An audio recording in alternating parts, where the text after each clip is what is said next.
Bienvenida, familia nocturna, a esta oscura fogata de historias. El día de hoy vamos a hablar acerca de 5 historias de brujería, exorcismos y demonios de la carretera. Y me encantaría que todas las personas que son nuevas en este canal formaran parte de la familia nocturna, la audiencia que ya está dentro de este canal. Y para hacerlo, simplemente tienes que hacer 2 cositas. La primera, sobrevivir a la fogata. La segunda, te la digo una vez que sobrevivas. Pero a toda la familia nocturna, los invoco en este momento para que se hagan presentes en los comentarios y pongan ahí una fogatita, un fueguito, una pequeña llama, para darles algo de luz a todos estos incautos, a todos los nuevos que vienen por primera vez a esta oscura fogata de historias que estamos por comenzar.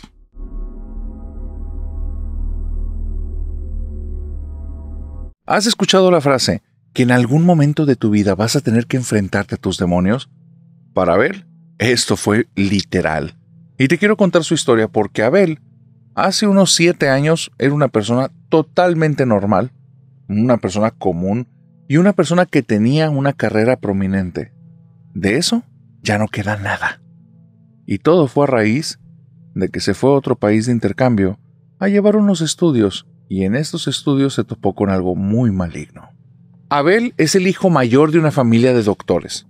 Papá, mamá y su hermano mayor, todos son médicos.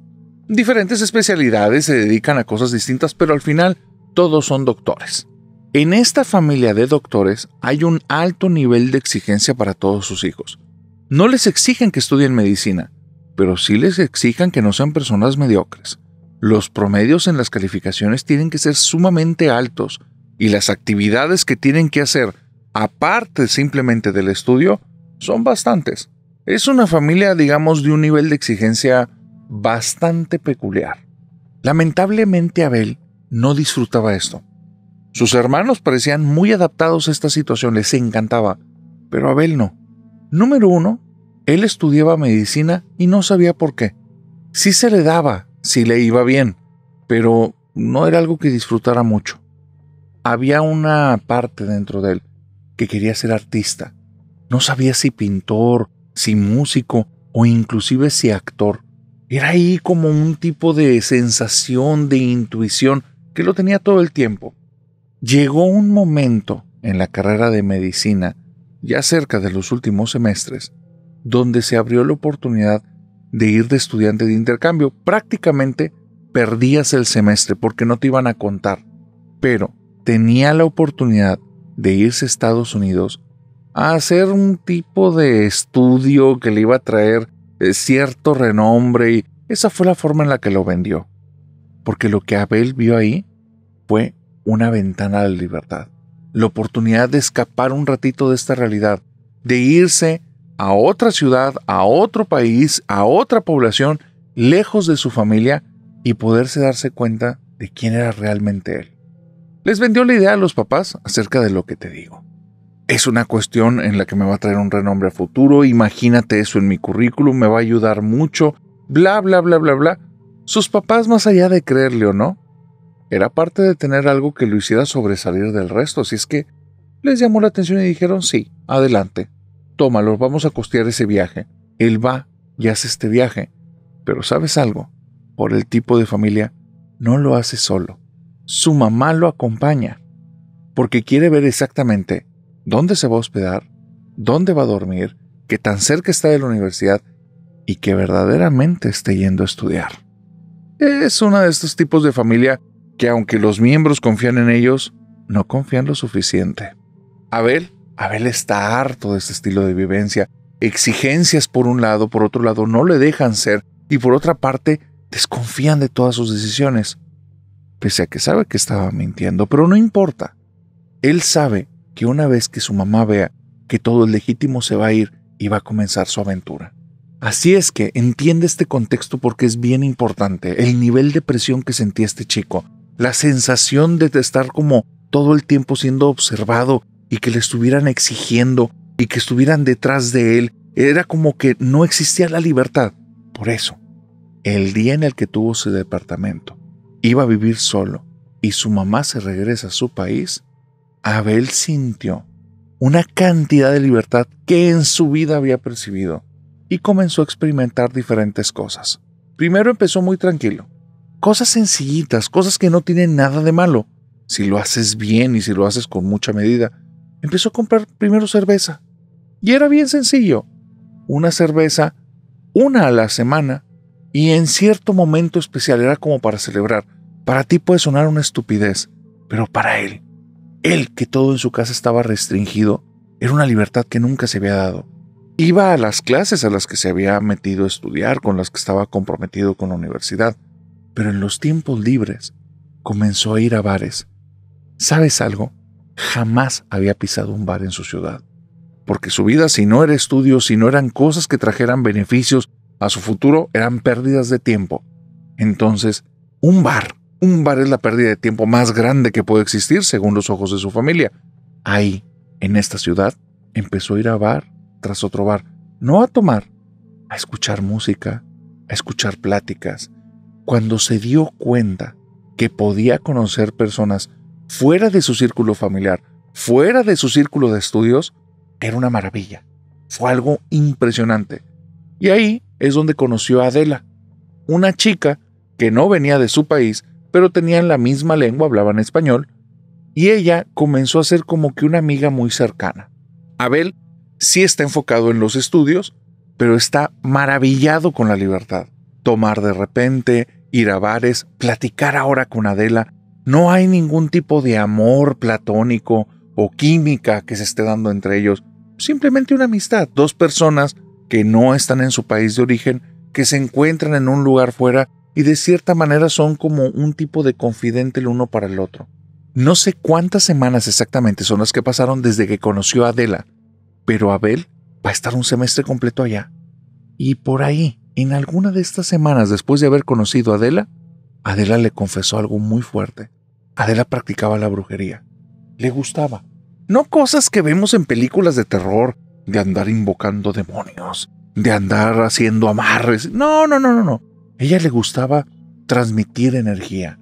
Ella le gustaba desear el bien a los demás, quitarle los males, cosas de este tipo. Pero al final, ella le ponía la etiqueta de brujería a lo que hacía.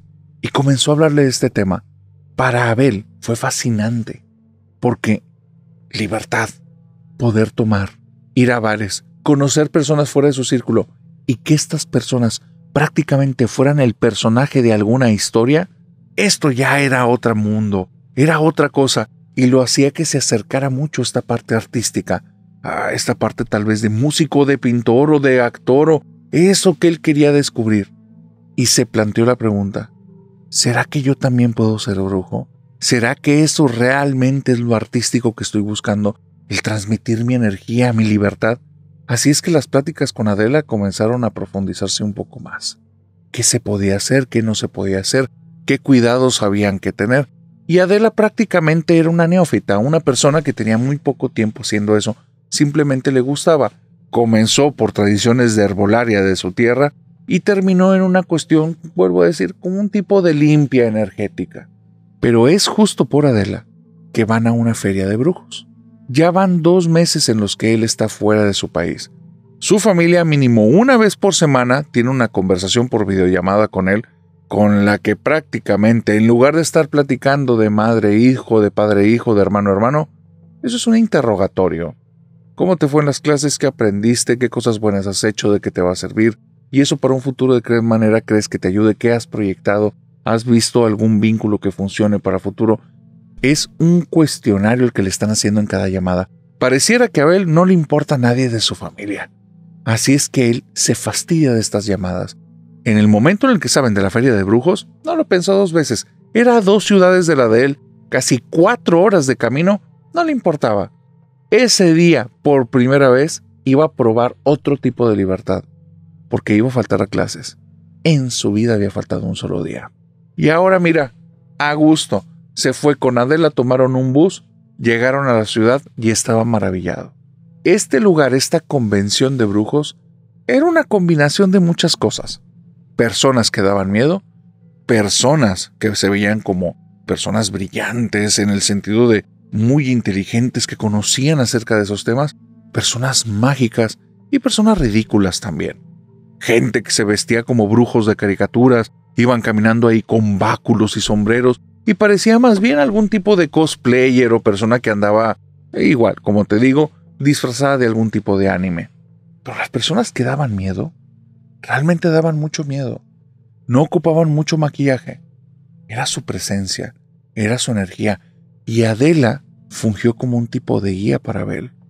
Si sientes lo que esa persona transmite, y Abel al principio no, le decía no, pero me da mala vibra, como que no se me antoja acercarme. ¿Pero por qué? ¿Por qué? Y entonces comenzó a prestar atención y decía, no sé, es que es como si esa persona tuviera odio o tuviera alguna emoción fea. Y Adela le decía, muy bien, y se ponían a explorar con preguntas estas sensaciones que tenía. Después de eso, comenzaron a explorar lectura de mano, lectura de cartas, que una persona hacía lectura de auras, que otro le empezaba a hablar acerca de la magia negra, acerca de los amarres. Cobraba por hora, si es que no le importaba si no quería ningún trabajo, siempre y cuando le pagaran su hora de trabajo, en la cual daba información.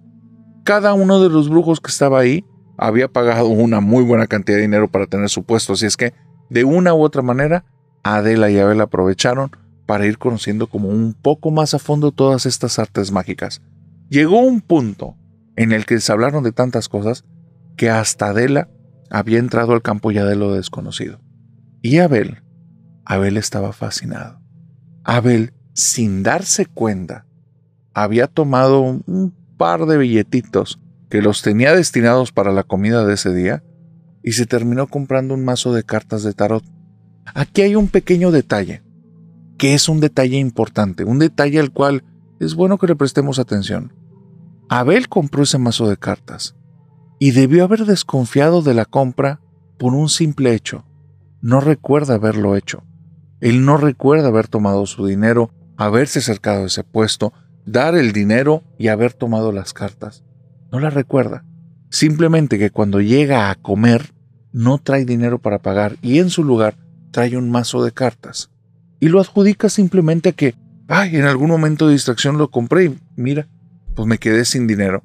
Adele es una buena amiga, le paga la comida, ella no lo toma como de manera extraña lo del mazo de cartas y simplemente su visita en ese lugar continúa. Tienen que regresar cerca de las 7 de la tarde, regresa a la ciudad y Abel, una vez que se despide de su amiga, llega a su habitación, se tira en la cama poniendo las manos detrás de su cabeza, está viendo el techo de la habitación y está fascinado, está recordando todo lo que vivió en ese día, haber llegado a la otra ciudad, haber platicado con brujos, con brujas, el mazo de cartas, se para de la cama casi de un brinco y empieza a buscarlo en todas partes. Y otra vez otro dato extraño. El mazo de cartas está justo en medio de su mesa de noche. Él no recuerda haberlo puesto ahí. Él recuerda que llegó a su habitación, cerró la puerta y se echó en la cama. ¿En qué momento lo puso en la mesa justo al centro? Qué extraño, pero no importa. Vamos a verlo. Abre el mazo, comienza a barajear las cartas y esto es otro dato extraño que hubiera sido ya la tercera alarma con la cual debió haber prestado atención, pero no lo hizo. Las cartas, digamos que eran bastante oscuras. Bastante oscuras. Daban una vibra pesada. Los dibujos que tenían ahí no eran dibujos que tú pudieras ver e interpretarlas como místicos, sagrados, espirituales. Parecían más bien oscuros, aterradores, aberrantes. Abel estaba fascinada por cada una de esas figuras y vio que debajo de una de estas cartas había un nombre muy específico. Se fue a la computadora, comienza a buscar y es donde se topa por primera vez que es el nombre de un demonio. Nunca en su vida había prestado atención a estas temáticas. Su mamá y su abuela eran personas religiosas, cosas que a él no le interesaban, porque con su mamá, por su forma de ser y cómo lo trataba, mantenía cierta distancia, y como su mamá no le exigía la religión, para él no había ningún tema con eso. Cuando encuentra este nombre de demonio ahí en la computadora, empieza una búsqueda que eso para los que ya conocen, saben que puede ser bastante extraño. ¿Por qué le dieron casi las 4 de la mañana viendo pura información de demonios cuando al día siguiente tenía que ir a clases? Ya había faltado un día. Iba a faltar 2 por una investigación de algo, de un tema que nunca había tenido ningún tipo de relevancia en su vida. Ni siquiera se lo preguntó. Al día siguiente no se pudo despertar. Eran casi las 2 de la tarde cuando se despertó. Y lo primero que pensó fue el nombre que había visto en esa carta que le está dando vueltas en la cabeza una y otra vez.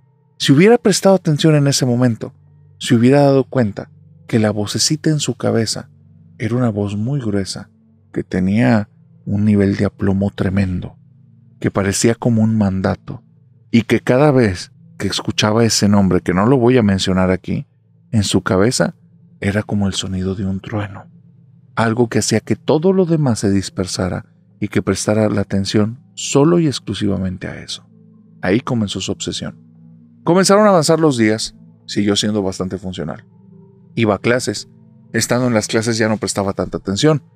Día a día era cada vez menos, porque en su cabeza rondaban muchas imágenes. Las imágenes de las cartas, las imágenes de esos monstruos que había visto en internet, en diferentes páginas, con los que cada uno se distinguía con diferentes nombres. En su cabeza rondaban ciertas frases, plegarias, invocaciones, que por alguna extraña razón, cada vez que las leía, sentía la necesidad de decirla en voz alta, de expresarlas con su voz, y prácticamente las escuchaba casi como si fueran una melodía, porque las decía con un ritmo cantadito, de tal manera en la que era imposible olvidarlas. Y fueron avanzando los días, y ninguna alarma se prendió. Ya para entonces estaba adormilado. Cuando los maestros le decían que venía muy desasiado, que así no podía entrar al salón de clases, no le dio ninguna importancia. Cuando le llegó un reporte a su casa que ya había llegado al límite de faltas, que una más y reprobaría las materias por las que se inscribió, no le daba ninguna importancia. Cuando tenía más de 3 días sin ver a Adela y había más de 20 mensajes sin leer, y que los últimos decían: Abel, ¿estás bien? ¿Qué te pasa, amigo? ¿Por qué ya no me hablas? ¿Ocurre algo? Y él nada más los leía y apagaba el celular. Ya no era nada que le llamara la atención. Abel, sin darse cuenta, ya estaba capturado. Abel, sin darse cuenta, ya había sido víctima de esos demonios. Y van a seguir avanzando las semanas, y Abel va a ser cada vez más insensible. Pero hay 2 cosas que no prendieron prácticamente la alarma de Abel, pero sí la de su familia. Su familia odiosa, que no le interesa, que solo está impaciente por su futuro, que solo le importan las cosas relacionadas con el dinero y su carrera, pero no él. Su familia son los que se dieron cuenta. En esas llamadas en las que se veía un poco desasiado, ya habían tenido conversaciones con: oye, Abel, no se ve bien. Una semana exactamente fue en la que él ni siquiera le respondió la llamada. No lo vieron por videollamada. Y fue la alarma suficiente para su mamá para saber que algo ahí estaba mal. Cuando tiene que llegar al edificio de departamentos después de haber suspendido todas las actividades en su ciudad y haber viajado a otro país para ver que estaba su hijo, cuando llegó frente a la puerta del departamento de Abel, se dio cuenta que todo estaba muy mal. Digamos que lo primero que la saludó no fue su hijo, sino un olor pestilente, un olor a podrido. No cosas de demonios, no, más bien cosas bastante más asquerosas. Podredumbre, comida echada a perder, un lugar que no se ha limpiado en años, a pesar que lleva apenas unos mesecitos. Tocó la puerta. Abel le abre la puerta y se ve una persona que tiene semanas sin bañarse. Se ve y se huele, porque tiene un aroma asqueroso. Lo raro es la respuesta de Abel. Aunque lleva una camisa manchada, se ve absolutamente desasiado. Como que al momento de ver a su mamá se siente confundido, mueve la cabeza de lado a lado y después le sonríe con unos dientes, los cuales no se ha cepillado en semanas. Y le dice: hola mamá, ¿cómo estás? Estoy ocupado, si quieres ven después. Y su mamá nada más se le queda viendo y le dice: no, Abel, no voy a venir después. Quiero ver qué está pasando. Y ella intenta dar un paso adelante cuando él le cierra la puerta en la cara y le dice: no mamá, no, estoy muy ocupado. Y le dice: Abel, si no me dejas entrar, nos vamos de aquí. Yo ahorita estoy aún como tu tutora y no te puedes quedar sin mi permiso. O me dejas pasar o nos vamos. Y es Abel ahí cuando abre la puerta y esta mujer exclama de manera directa: Dios santo. Las paredes tenían marcas de cosas que se veían de diferentes colores, pero ella no quería saber de dónde provenía. Y en esas paredes estaban escritos nombres.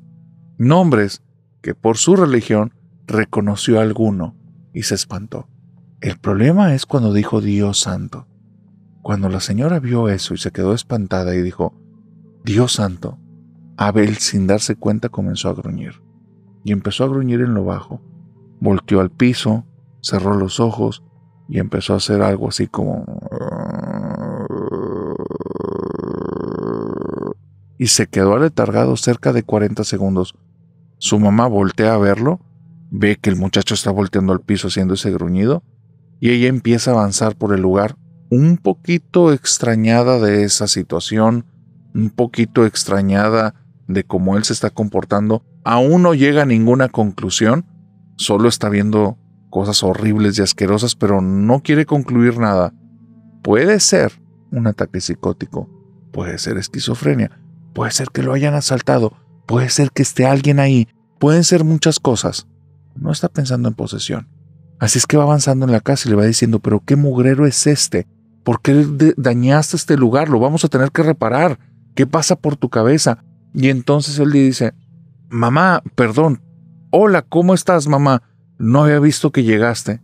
Y la señora lo voltea a ver con una cara de extrañada y ve que el muchacho está otra vez sonriendo, como cuando la recibió hace un ratito y le empezó a decir cosas inverosímiles. Y ella no le responde nada, sigue viendo el lugar, ve que hay basura tirada en el piso, que hay papeles de baño tirado en el piso y bueno, inmundicia. Inmundicia por todas partes. Cuando abre la cocina y ve sobre la mesa comida podrida con gusanos, se da cuenta que esto está peor que mal y que aquí está ocurriendo algo muy extraño.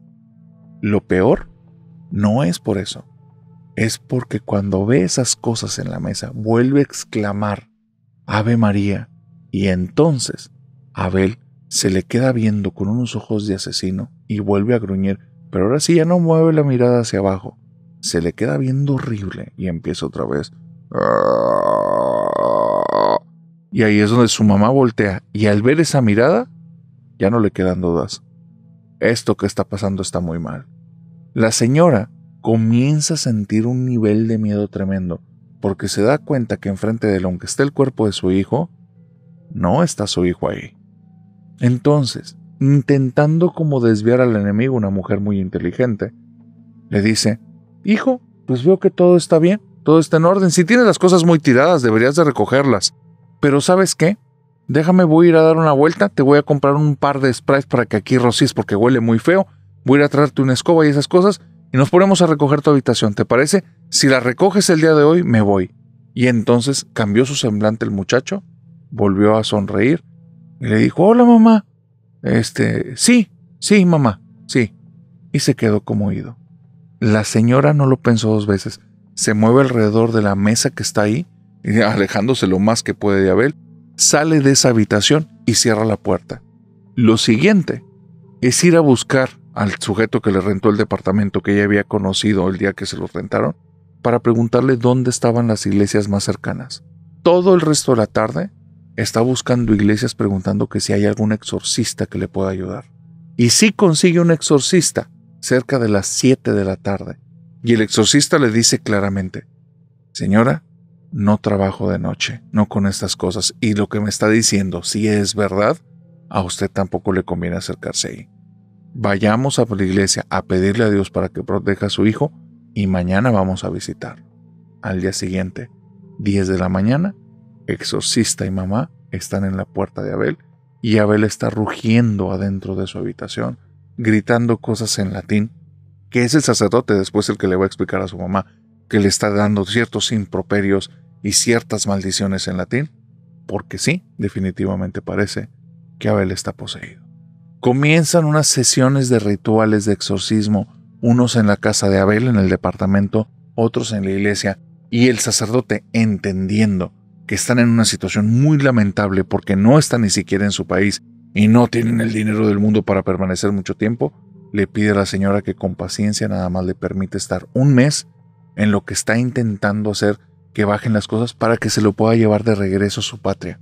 Este sacerdote se mueve tanto que en las sesiones de exorcismo no está solo. Tiene 3 compañeros más con él. Porque el muchacho, en más de una ocasión cuando está amarrado a la silla, levita con todo y silla y choca contra el piso. Porque cuando no estaba amarrado, había arrojado a personas bastante más corpulentas que él como si hubieran sido papeles, como si hubieran sido muñecas de trapo. Pero lo peor no era eso. Lo peor era la mirada. Una mirada que nadie podía soportar. Una mirada que taladraba, llegaba directamente al interior y era como si pudiera ver a tu yo desnudo, a tu verdadera esencia, y directamente al oído le dijera: voy a devorarte.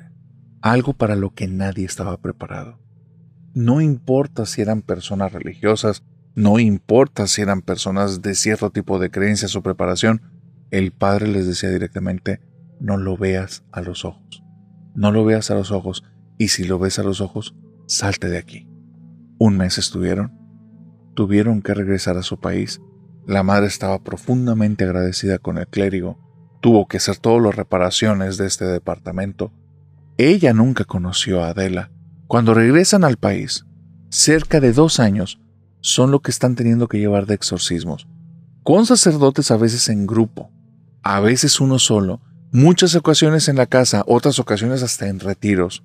Este muchacho terminó tan tocado, tan afectado, que aunque después de esto quedó liberado, nunca pudo retomar, al día de hoy así ha sido lamentablemente, nunca pudo retomar ni los estudios, ni su proyección de futuro.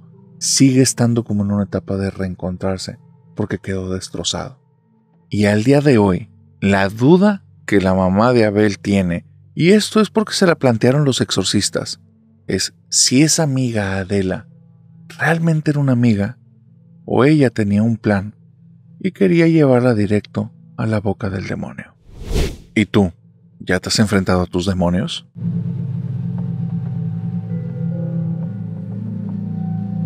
Querida familia nocturna, les he dicho en varias ocasiones que yo no tengo manera alguna de saber si las historias que me envían son verdad o no. Pero esta historia es la única que deseo que no sea verdad, que lo que me estén diciendo ahí solo sea una buena historia y sea absoluta mentira. Y ahorita te vas a dar cuenta por qué. Vamos a ponerle de nombre Yael. Yael forma parte de una familia que es muy poderosa y acaudalada de su país. Él me dice que esta fortuna viene de varias generaciones atrás, pero no de demasiadas. Todo inició con el abuelo de su papá. El abuelo de su papá era un tipo bastante promedio. Intentaba hacer algún tipo de negocio, a veces le salía más o menos bien, nunca suficientemente bien, y nunca tenía ningún negocio suficientemente bueno. Había estado en varios trabajos, pero en ese tiempo, si estabas en algún tipo de trabajo, difícilmente te lograbas hacer de una gran fortuna. Y él, aunque era un sujeto muy promedio, y en ese momento no tenía dinero, lo que sí tenía y desbordaba era ambición. Era un tipo muy ambicioso. Y él no se conformaba con cualquier cosa. Cuando veía a una persona de un nivel promedio, con un estilo de vida que en su momento estaba bastante bien, a él no le llamaba la atención eso. A él le llamaba la atención las personas que iban demasiado elegantes, las personas que se veía que despilfarraban dinero, las personas que estaban en cargos de poder importantes. Lo había intentado. Contactos, conocidos, posicionarse en algún lugar del gobierno. Nunca pudo entrar. Y es entonces cuando comienza a buscar alternativas. Comienza a buscar diferentes personas que dicen que sí hay maneras de llegar al poder, pero que digamos que es por otro tipo de puertas. Es ahí cuando conoce a ciertos brujos que están muy relacionados con el poder de algunos países. Él va con estas personas y estas personas al principio no lo toman en serio, pero comienza a hacer ciertos favores en los cuales muchos no se atreverían a hacer. ¿Por qué? Porque romperían probablemente cualquier tipo como de planteamiento moral o de ética que cualquier persona tuviera, pero este sujeto era muy ambicioso. Y entonces sí, no le importaba qué clase de favor le pidieran, ni qué tan oscuro, ni qué tan malévolo, ni qué tan criminal fuese. Él decía que sí, y él hacía el favor. Él le interesaba tocar en esas puertas oscuras y que le abrieran, y que le dejaran entrar a todas esas cosas que él deseaba. Su ambición era mucha, al punto que es obvio, lo cegaba por completo. Después de quién sabe cuántos favores y cosas terribles que tuvo que hacer, los brujos le dijeron que sí, que se había ganado su confianza, y que vieron que era una persona que, como estaba dispuesto a todo, entonces tenía una posibilidad de entrar. Pero iba a tener que hacer un pequeño regalo, un pequeño sacrificio. Iba a tener que conseguir una mujer buena, una mujer virgen, una mujer que no fuera mayor de 20 años, a pesar que este hombre ya doblaba esa edad. Sin decirle exactamente qué y por qué, iba a tener que casarse con ella, y su primer hijo lo iba a entregar. Que no se preocupara, porque una vez sellado el pacto, él ya no iba a tener que hacer nada porque no querían levantar sospechas, las cosas se iban a dar solas. De todas las cosas que le habían pedido, para que te puedas dar una idea, esto era lo más sencillo. No lo pensó dos veces. Claro que sí, por supuesto. Dar un hijo, eso es lo único. Tiene que estar grande, chico o qué edad. No desde bebé. Más sencillo ni lo voy a conocer. Así era como pensaba este tipo. Par de semanas, engatusó a una chica. Esa chica vio grandes promesas con él, se presentó de alguna manera en la cual, por medio de mentiras, engaños, etc., y terminaron conformando una familia.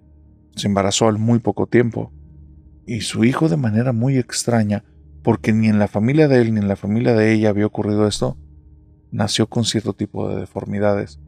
Deformidades que pues, los doctores le dieron simplemente una explicación, son cosas que a veces pasan, lo lamento, y el niño es muy extraño, pero esto se cuenta en la familia con detalle.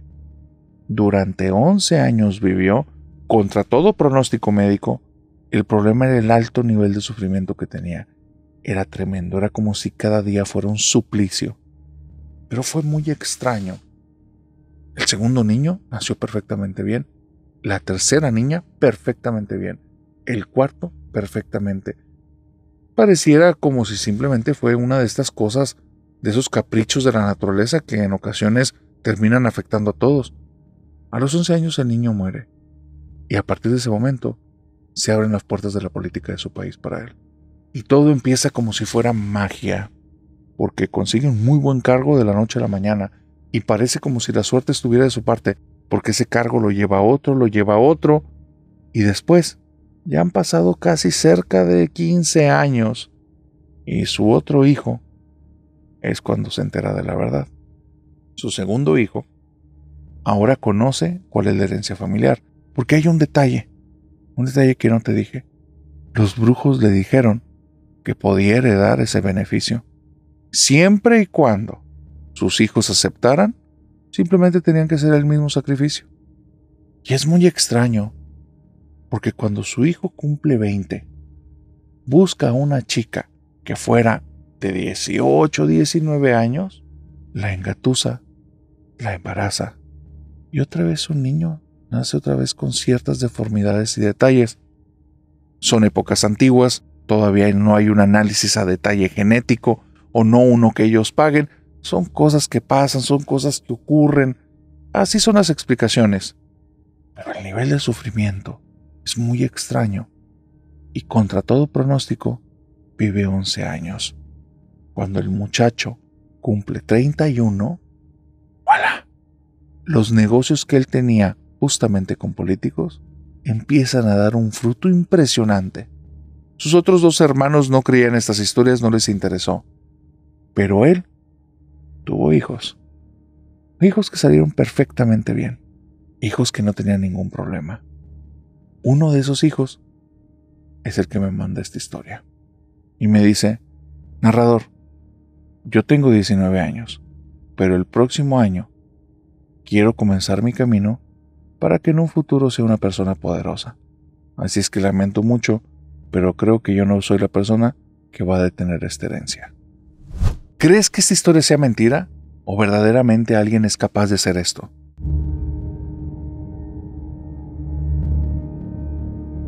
Siguiendo con esta fogata, querida familia nocturna, yo les he dicho que hay algo que a mí me encanta. Cuando hay personas a mi alrededor que ni siquiera saben a qué me dedico, que nunca me habían escuchado narrar una historia de terror, y de repente se topan con un video en TikTok o en YouTube o en Spotify y escuchan las historias, se acercan después conmigo y me llevo algunas sorpresas bien interesantes, cuando resulta que la persona que menos esperaba también tiene una historia aterradora. Y esto, una vez más, me acaba de volver a ocurrir el día de ayer. Hay una persona, no quiero decir ni su nombre ni a qué se dedica, pero con la que, por motivos familiares, habíamos tenido mucho contacto con ella desde hace tiempo. Esta persona, a pesar de ya haber tenido varias interacciones desde hace meses, nunca habíamos platicado acerca de mi profesión, a qué me dedico, ni tampoco acerca de estas temáticas por las cuales me gustan, me llaman la atención. El tema de lo paranormal, el tema de lo inexplicable, el tema de si hay algo más después de esta vida.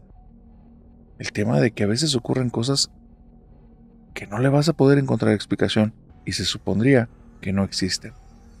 De entre todas las personas en quien yo podía pensar que pudiera tener alguna historia escalofriante, yo creo que él sería de los primeros descartados.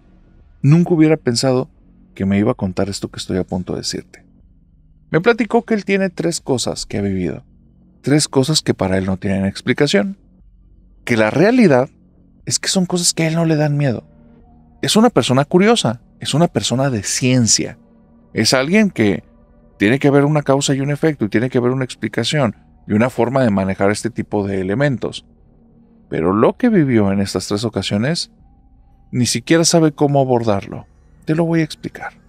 El primero fue un suceso chiquititito, pero es un suceso que aquellos que lo han vivido entienden la magnitud de las circunstancias. Aquí te va. Él está en la casa de su hermana. Una casa que conoce de pe a pa, de arriba abajo. Cada pedacito de esa casa, él la ha visto, él la ha recorrido y no tiene ninguna novedad para él. Incluso, hay una escalera metálica de caracol que lleva a una puerta que te permite salir a una terraza. Una escalera que desde hace tiempo él no se sube, porque está muy estrecha, de repente cuando le está subiendo bambolea un poquito, y digamos que no le da la confianza suficiente. Vamos que aquí hay un detalle importante. Él es una persona sumamente delgada.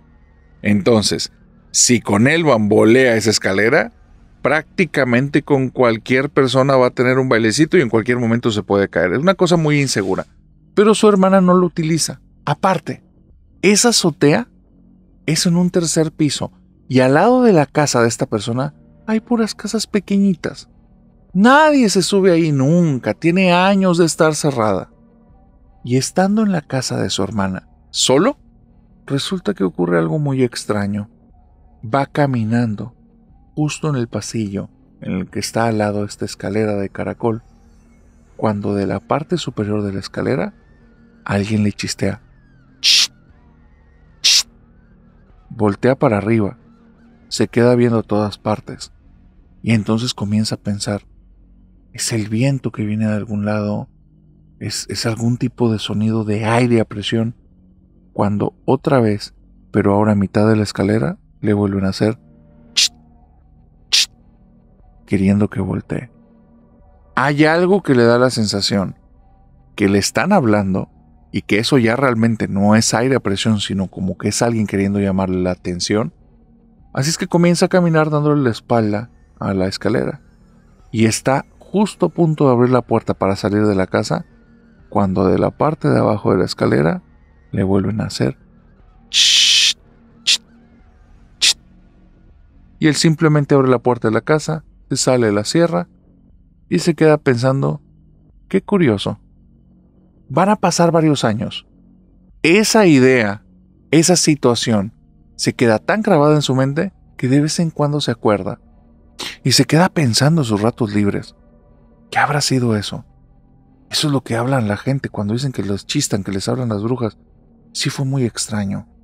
Y va a estar buscando situaciones en las cuales escuche sonidos similares para que diga, viene de aquí, viene de allá, fue esto lo que escuché. Pero pasan los años y ya han pasado 20. y no he encontrado una sola situación en la que el sonido se reproduzca de esa manera.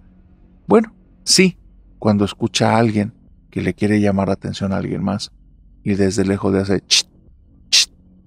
Solo en esos casos. Fuera de ahí, nunca. Pero en ese ínter, en lo que va a buscar la explicación, van a ocurrir dos sucesos más bastante extraños. El primero viene en un momento muy bueno de su vida, muy bueno. Hay un momento en el que tiene una gran oportunidad y va a abrir un negocio, un local de negocio, el cual es esperado, es soñado, es un proyecto que hay que echar a andar, pero es un proyecto en el cual se están jugando varias cosas. Y no va a pasar ni siquiera una semana para cuando ocurre este evento que es bastante extraño. Él llega a este local, lo abre, revisa las habitaciones del local, se siente en su ambiente, está en el lugar, tiene esa vibra de que aquí las cosas van a salir bien. Ya tenía todo instalado cuando se da cuenta de algo bien extraño. Fue algo que ni siquiera se dio cuenta en el tiempo en el que estaba adecuando cada una de las habitaciones, en el que estaban instalando todas las cositas que necesitaban para dar servicio. Aunque eso llevó un par de semanas, nunca se dio cuenta que justo afuera del local, al lado de la entrada, había un cuadro, un macetero, de esos que son como un cuadrado de cemento que van pegados al asfalto, y ahí había un tronco muerto. Lo que pudo haber sido en el pasado un árbol de tal vez 1 metro y medio, pero algo no tan grande. Le llama la atención, se da cuenta que se ve feo, le habla a un jardinero y le pide al jardinero que por favor quite ese tronco y ponga un arbolito nuevo. El jardinero, que ya era un tipo conocido, le toma más o menos medio día de trabajo, escarbar bien, sacar este árbol. Las raíces no eran profundas, así es que no le dio gran problema, no escarbó tampoco tan profundo, trae el nuevo árbol, lo pone tierra nueva y listo. Y comienza a venir el trabajo. Las siguientes semanas, oye, tal vez el punto, tal vez la colonia, tal vez la buena suerte, tal vez que ya tenía una buena cantidad de experiencia y de clientes, hizo que estuviera saturado de trabajo. Y corre un mes cuando un día sale, y es cuando tienes estos momentos que esas cosas que estaban en tu punto ciego porque estás en unos lugares en los que recurrentemente vas, no sé si te ha pasado eso, pero que hay algo ahí que no te habías dado cuenta que estaba o que no estaba. Y él es cuando se da cuenta que está otra vez un árbol muerto, más chiquito que el anterior. Y le habla al jardinero y dice, no te dije que lo cambiaras. Sí, señor, cambié el árbol. Pues es que está muerto, está seco el tronco. Se ve que es viejo. No, señor, pues si yo lo instalé y tiene muy poquito, no tiene ni 3 meses. Tiene que estar, si está muerto, debe de verse apenas seco. No, esta cosa se ve viejísima y muy seca. Qué extraño. Voy mañana, déjeme revisar qué pasa. Viene el jardinero, lo ve y se sorprende y dice, esto no es normal. Déjeme revisar. Va ahí, quita el árbol, comienza a escarbar un poco más profundo y entonces trae tierra nueva, trae un nuevo árbol, lo pone, le habla al dueño del local, su amigo, y le dice, a ver, ¿estamos de acuerdo que ya está? ¿Está todo bien? Sí, todo bien, perfecto. Adelante, ese árbol que quiere, le gusta, quedó bien, cambié la tierra, escarbé más profundo, todo correcto. Y van a pasar cerca de mes y medio, cuando va a salir el dueño del local, el sujeto que te digo que me contó estas historias, y se da cuenta que otra vez hay un tronco, muerto, viejo, ahí, donde está el macetero. Y le habla al jardinero y dice, oye, ¿sabes que eso está muy extraño? Está muerto, pero aparte se ve viejo, está muy raro. No, pero es que eso no puede ser. Pusimos tierra nueva, todo bien. Entonces le dice, ven mañana, vamos a investigar. Viene este tipo, el jardinero, revisa el árbol y está sorprendido y dice, no tengo la menor idea de qué es, nunca me había pasado. ¿Sabe qué? Vamos a revisar, vamos a escarbar más. Comienza a escarbar y llega un momento en el que le dice, no, pues es que ya voy a llegar a la parte de concreto y a la tapa que está al nivel del pavimento. Pues lo único que queda es que el cuadro saquemos toda la tierra, pongamos nueva. Dice, pero ¿sabes qué puede ser? Y no lo había pensado. Puede ser que haya alguna tubería de gas. Y sí me ha pasado cuando hay tuberías de gas que los árboles no aguantan. No, hombre, no puede ser. Pues mira, cerciórate. Cerciórate, es lo que le dice el dueño. Y si hay una tubería de gas, pues veremos qué hacer, porque pues si se ven bien feos los árboles ahí muertos afuera, ¿para qué los quiero? Sí, señor, no se preocupe, déjame echar la mano, lo voy a hacer con mucho cuidado para no meterle ahí un palazo si hay una tubería ahí, para no hacer que corramos riesgo. No, está muy bien.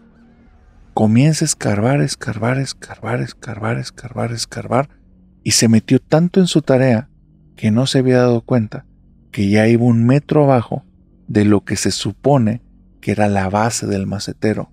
Un cuadro de concreto a la altura del pavimento. Él hubiera esperado que el pavimento fuera la base de concreto, de cemento que estuviera abajo, y entonces solo el macetero tuviera tierra. Pero no era el caso. No había base de concreto. Llevaba 1 metro abajo del pavimento y ahí no había ninguna tubería. En una de esas, que se sentía cansado, se sale de un poco del macetero y estando afuera se empieza a limpiar el sudor. Es donde empieza a ver los tumultos, los cúmulos de tierra, y voltea al macetero y dice: esto ya es muchísimo. Entonces mete la pala, hace un cálculo y dice: ¿qué pasó? O sea, esto no tiene un bloqueo, esto va hasta el piso, hasta subsuelo. ¿Qué pasa?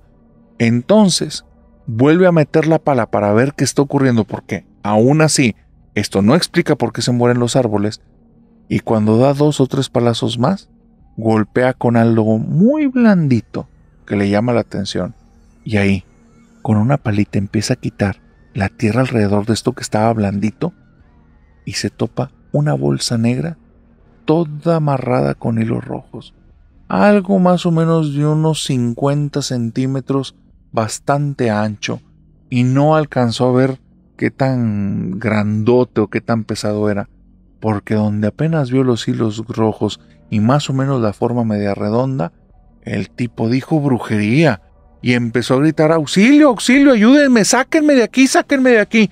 Y con toda la fuerza que podía se pegaba a los lados, pero ya estaba tan abajo en el macetero que no lograba salir. Entonces daba 2 o 3 pasos y otra vez para abajo, y estaba grite y grite, y de repente sale el dueño del local junto con los otros empleados, ven al tipo en el macetero y se quedan sorprendidos. ¿Qué haces ahí? ¿Qué pasa? Ayúdenme, ayúdenme, ayúdenme. Y bueno, entre varios meten las manos, lo sacan de ahí, y el tipo nada más les dice: alcohol, denme alcohol. ¿Para qué? Denme alcohol. Creían que se había herido, se había cortado.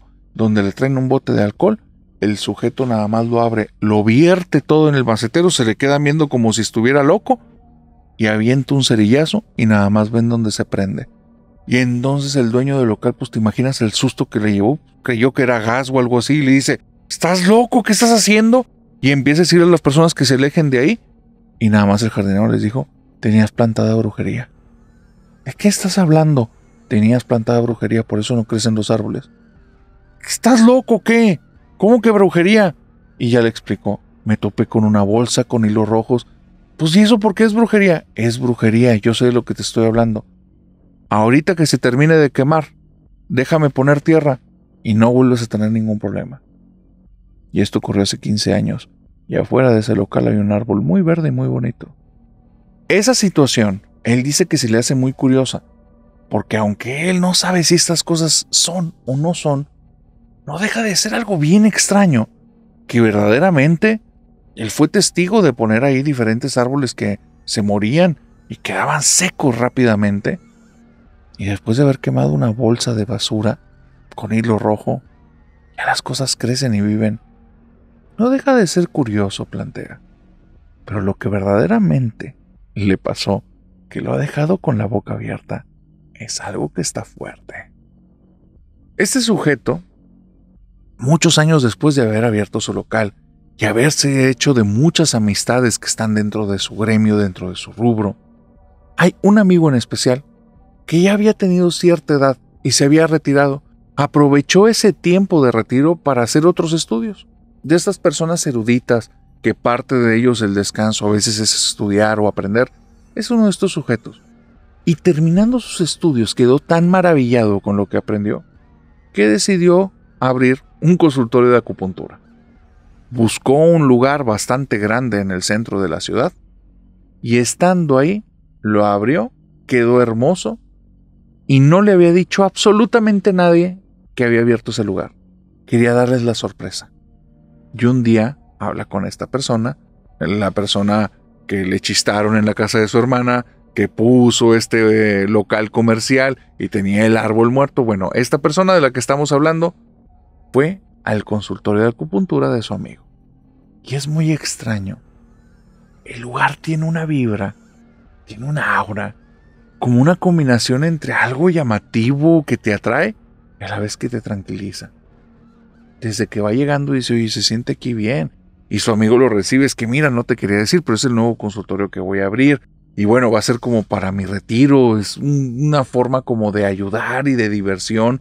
Y no sé, estoy maravillado desde lo que aprendí este estudio que te dije que llevé allá en China. Y bueno, estas personas están en medio de su conversación, le va enseñando el local y entran a una zona de pasillos en las que están las puertitas que dan para cada una de las secciones que van a tener sus camas para hacer todo el tema de acupuntura y eso.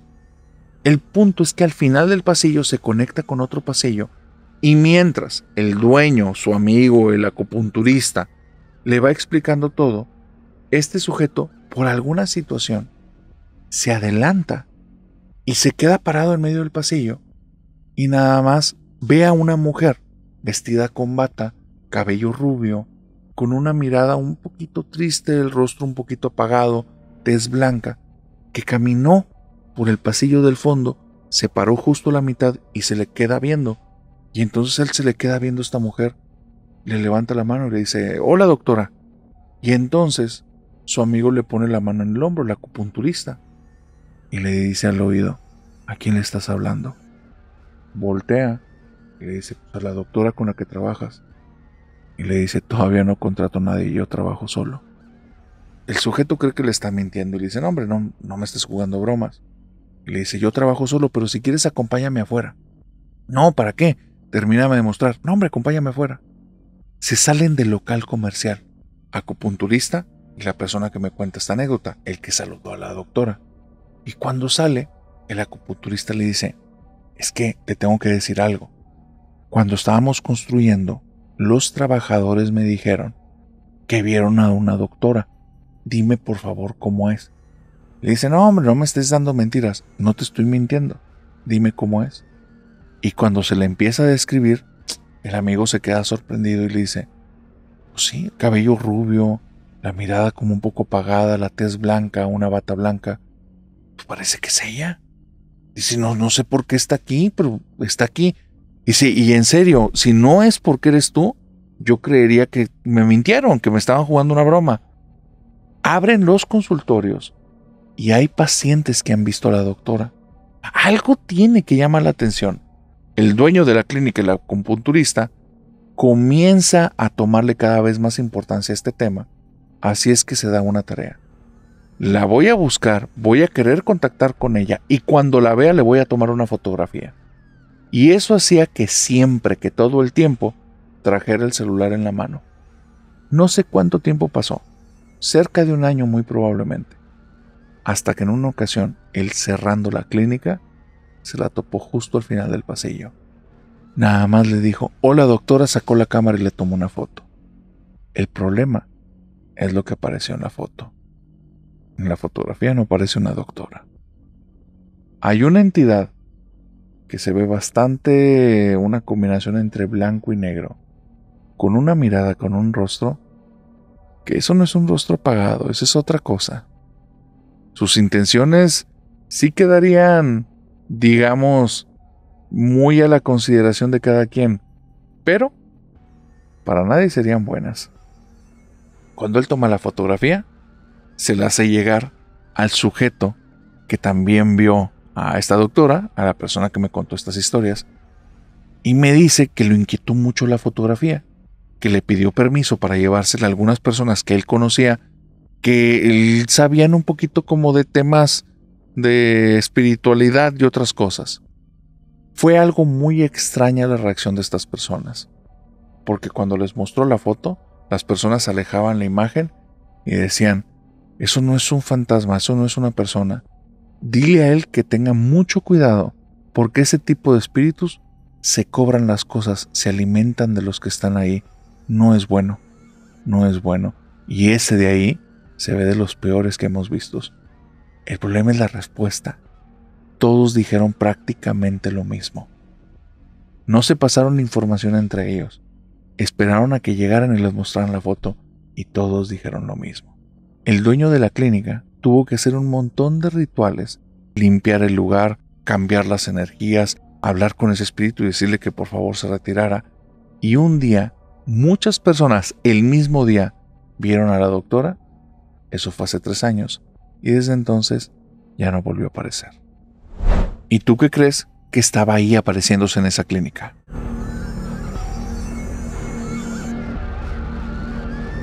Y con esta historia, querida familia nocturna, hemos llegado al final de esta oscura fogata de historias.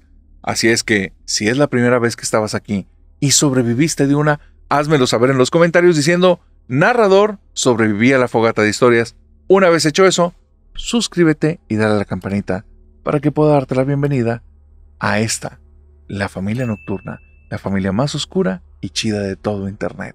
Y para todos aquellos que ya tienen tiempo en la familia nocturna, cuéntenme por favor en los comentarios cuál fue la historia que más les gustó, que más les aterró o que más les llamó la atención. Y después de poner la historia, pongan una calaverita. Una vez dicho esto, nos vemos el próximo sábado de sombras, que la hora ya saben que se las vamos a decir el mero día porque traemos unos pendientes, pero estando ahí, les aseguro que les voy a contar las historias más oscuras de toda la semana. Por cierto, estén al pendiente de Spotify, síganos y denos las 5 estrellas, porque estamos a punto de subir 3 pláticas secretas. Muy bien, ahora sí, de aquí al sábado, y en lo que nos vemos, gracias por terminar las fogatas, y más gracias aún por ser parte de la familia nocturna. Así es que no me queda más que desearte que tengas dulces pesadillas.